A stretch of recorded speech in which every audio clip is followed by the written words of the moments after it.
Hello everybody, my name is Ragat. Welcome back my channel Health Fitness 1047. Here is the episode new. Follow me. Welcome to the deep dive. Hello. Today we've got a set of sources detailing a pretty major event. Yeah, we're digging into this sudden cancellation of the Bonnaroo Music and Arts Festival for 2025. It's a big one. Huge festival, tons of people heading to Manchester, Tennessee, expecting this amazing weekend. And then, well, it all changes. So our mission here is to unpack what these sources tell us about what exactly went down. Right. What happened, why, and then this unexpected twist that followed, according to documents anyway. Okay, let's get into it. So the core event, as the sources state, Bonnaroo 2025 got canceled. When exactly did this happen? The sources pinpoint Friday, June 13th, 2025. Right there on site in Manchester, Tennessee. And the timeline laid out. It seems like there were signs earlier that day. An evacuation notice went out before the final cancellation. Sources mentioned an earlier notice on Friday, Yeah. but the official word, the full cancellation, didn't actually drop until around 7:30 p.m. local time that evening. So maybe some saw it coming, but the final axe fell later on. The big question, obviously, is why? What did the sources say? It really boils down to one thing: the weather. Severe weather, specifically. Heavy thunderstorms were already moving through. Right, but it wasn't just the rain falling then, was it? No, exactly. The sources highlight an updated forecast from the National Weather Service. That's the crucial bit. And what did that forecast say? It predicted significant and steady precipitation. Basically, a lot more rain was coming, and it was going to stick around. Which sounds bad for a camping festival. Well, yeah. The sources quote the forecast warning it would produce deteriorating camping and egress conditions. Egress. So getting out. Exactly. The grounds would get worse and worse, making it hard to camp safely and potentially really difficult, maybe impossible, for people and vehicles to leave the site. Organizers apparently said it would make conditions unsustainable for on-site campers. Wow, okay. So a safety and logistics nightmare brewing.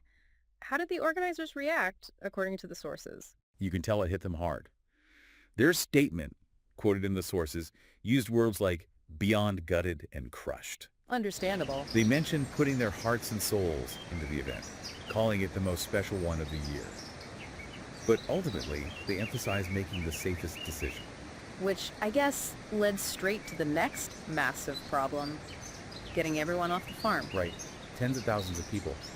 The sources mention them asking the community for patience during the evacuation. Which must have been incredibly challenging given those predicted conditions. Oh, absolutely. And the guidance they gave, detailed in the sources, kind of shows how complex it was getting. How so? Well, they prioritized getting people whose campsites were already in, quote, rough shape, out first on Friday night. Also, anyone with accessibility needs. Makes sense. Get the most vulnerable or badly affected out quickly. But here's an interesting detail from the sources. They actually asked attendees whose campsites were still in good shape, or people in RVs or the preset tents, to maybe consider staying the night and leaving on Saturday. Really? It suggests the conditions weren't uniformly terrible across the entire massive site yet. The sources mentioned the rain had settled in areas, making parts of Outeroo, the outer camping areas, difficult to manage. So some spots were bad, maybe impassable, while others were still okay. It seems that way. Enough of a problem, though, and with the forecast looking worse, to pull the plug on the whole thing. It just shows the scale. It's like managing a small city. A temporary city built on fields, vulnerable to rain. Precisely. Okay, so everyone's being asked to leave eventually.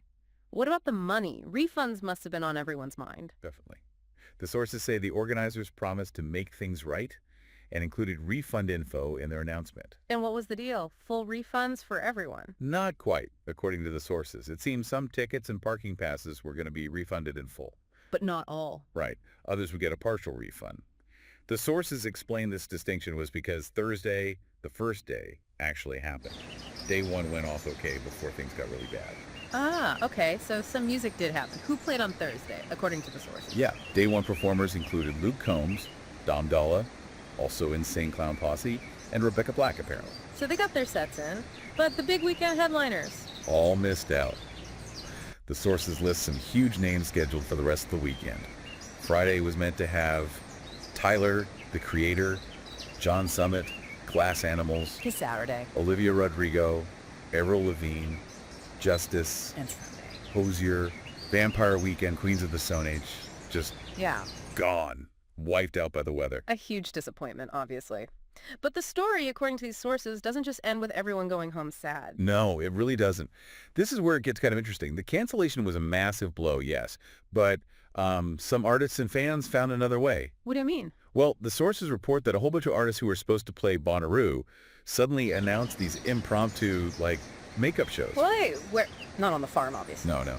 About 65 miles away, up in Nashville, Tennessee. Nashville. Okay, so they pivoted north. Yeah.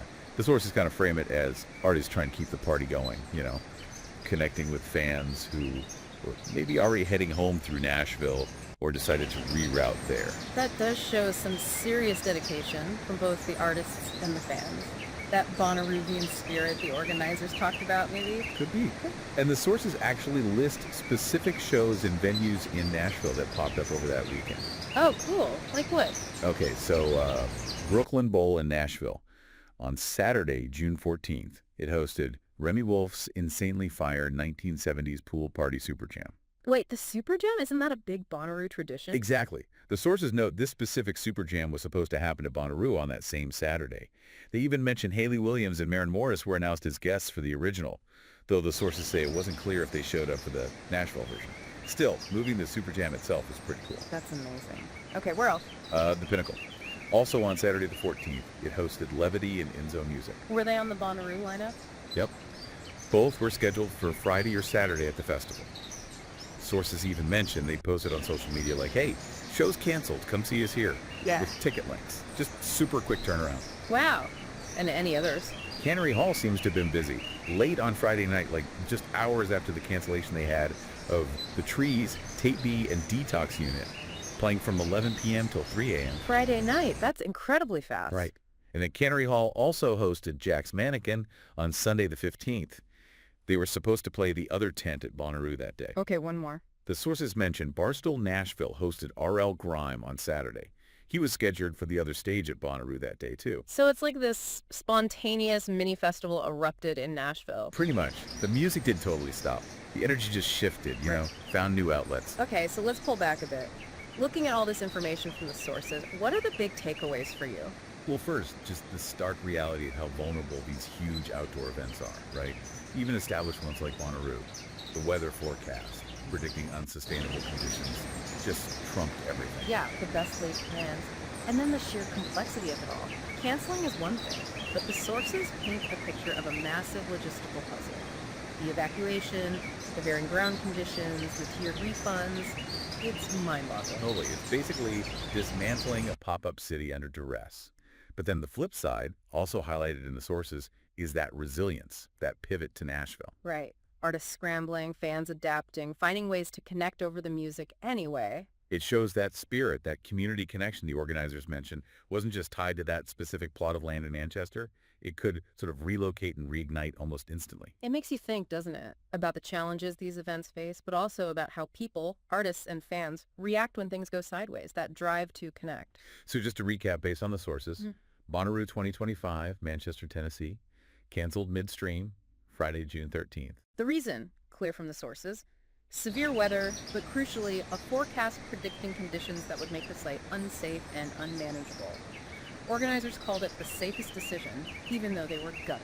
This led to a complicated, phased evacuation, dealing with tough ground conditions and stocks, and the promise of refunds, full for some, partial for others, since day one did happen. But then the unexpected turn, a spontaneous migration of music to Nashville, just 65 miles away. Yeah, artists like Remy Wolf, Levity, Enzo, R.L. Grime, Jack's Mannequin, Of the Trees, and others playing impromptu shows in Nashville venues just hours or days after the cancellation, keeping some of that Bonnaroo energy alive. So here's something to think about, based purely on what we've seen in these sources. Consider the incredible coordination needed to safely evacuate and dismantle that massive festival site on such short notice.